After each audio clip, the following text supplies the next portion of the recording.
Hello, ako po si Kuya Louie. At ngayon po meron tayong computer po dito na pink na pink. Kasi ang mayari po nito ay babae. At pakita ko po sa inyo kung anong problema.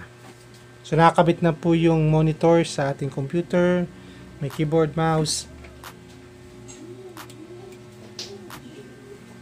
Okay, may power.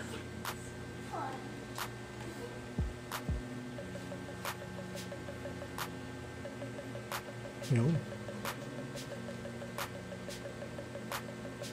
So may power po siya. Pero walang output. Okay? Tapos may nakikita tayong LED na sumasayaw. So alamin natin kung ano po ang ibig sabihin niyan. Susubukan nating ayusin po ito.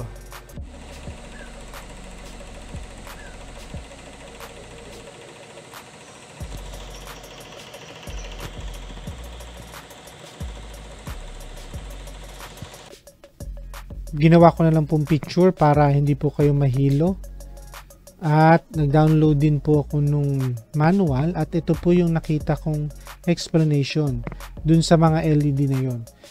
Dun sa H51M Pro E na manual, 4 po yung LED na yan. Yung unang LED po, ito pong kulay pula, indicates CPU is not detected or failed. Tapos, napansin nyo po kanina, dalawa yung nagpapalitan ng ilaw, hindi po ba? Yung ikalawang LED indicates DRAM is not detected or failed. So, hindi ko alam kung alin sa dalawa yung problema. Kaya, ang gagawin ko po, lilinisan ko una yung RAM, tapos papalitan ko po yung thermal paste ng ating CPU. Baka alin man po dun sa dalawa. So dito sa pangatlong LED naman, VGA LED indicates GPU is not detected. So dito sa system na to, wala naman siyang video card. Kaya hindi talaga ilaw to. At yung ika-4, yung boot LED indicates booting device is not detected or failed. Dito, pag umilaw tong ika-4 na ito, it means hindi niya nadidetect yung SSD or hard disk drive. Dito sa motherboard na to, wala po siyang NVMe connector. Okay? So, dito sa dalawa ang focus ko, pero main attention ko ay ilalaan ko sa DRAM. Okay? Wait lang po. For sure, nandito po kayo dahil pareho o halos pareho po ng sira ng PC ninyo yung nire-repair ko po na PC. Pero, kung first time nyo pong gagawin ito, o kulang kayo sa confidence sa paglilinis, pagbabaklas, pag-repair ng mga parts ng PC, I strongly suggest na ipatingin nyo na lang po ito sa inyong mga pinagkakatiwalaang PC technician. Kasi baka lalong lumala yung sira o lumaki yung sira ng inyong PC. But, may matututunan pa rin kayo sa video na ito. Balik tayo.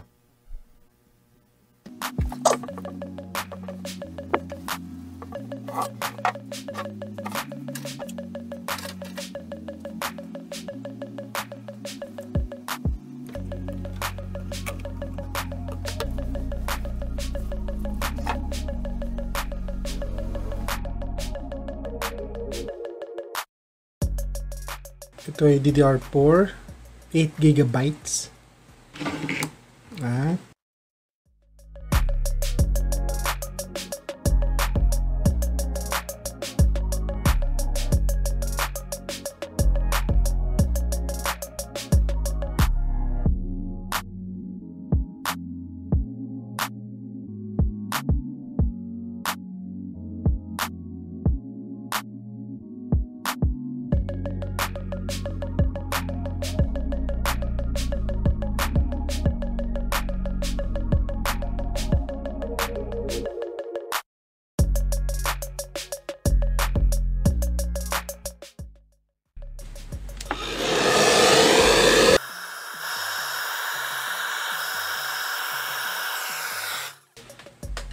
okay, susubukan natin.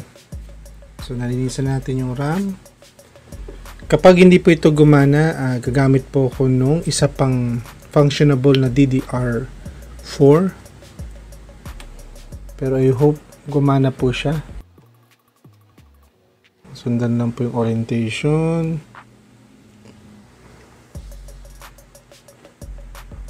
Okay.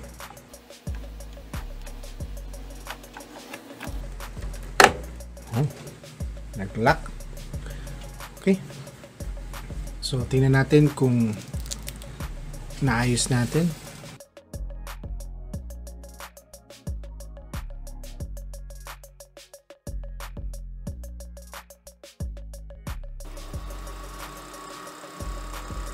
Yun. Ayos.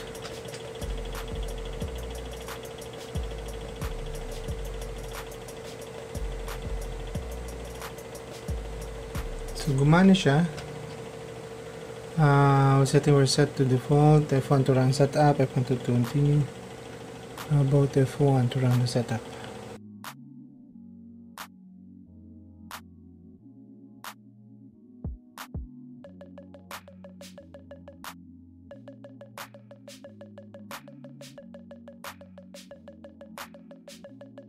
Yun. So, gumana na po siya. At kung mapapansin nyo po, yung Easy Debug LED hindi na po nagbi-blink. Ibig sabihin, yung dalawang LED na nagbi-blink na yun ay indicator or indication na may problema po yung RAM. So, nung nalinis po yung RAM, tapos nireset ko po siya, ayan na, okay na po siya. So, siguro ang susunod na gagawin ko na lang, lilinisin ko po titingnan ko tong CPU, yung heatsink niya, tingnan ko kung okay pa yung thermal paste. Okay. Tapos, maingay ito. Subukan ko i-repair po ito. Maingay yun.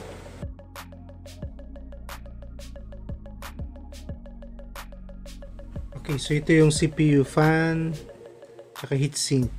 Now, bago nyo tanggalin po itong heatsink, may suggestion po ako may tip po ako sa inyo. Halimbawa, matagal yung ginamit yung computer, huwag nyo munang baklasin to.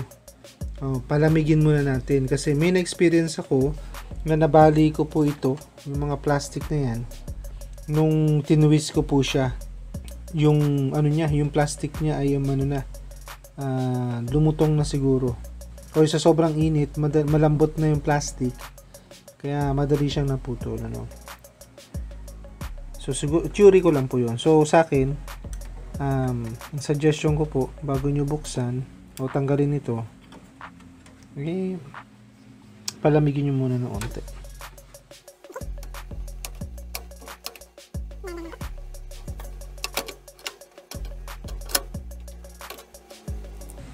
Ayun, matigas na nga to.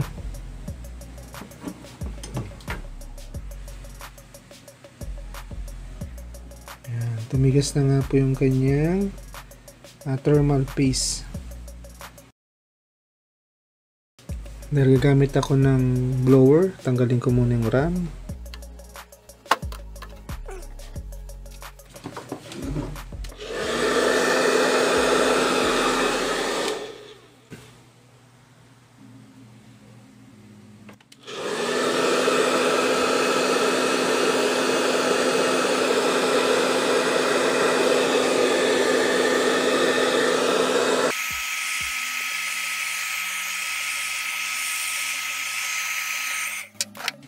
So, alcohol lang po yung panlinis natin dyan. Kung wala ng basahan, tsaka alcohol.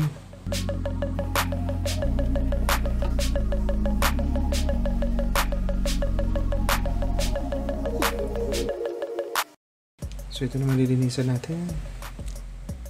Napakadumi.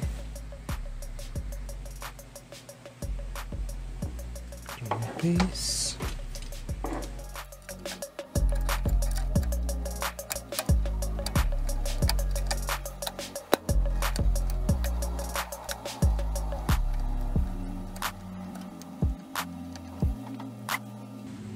Yung RAM.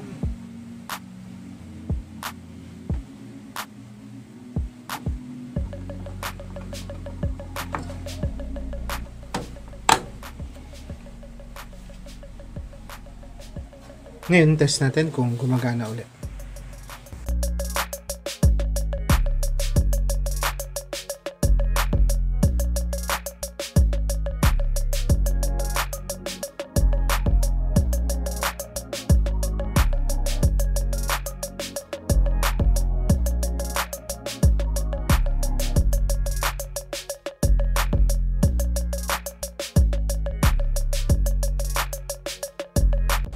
Okay, so nalinisan natin RAM, yung CPU heatsink, gumagana na po siya.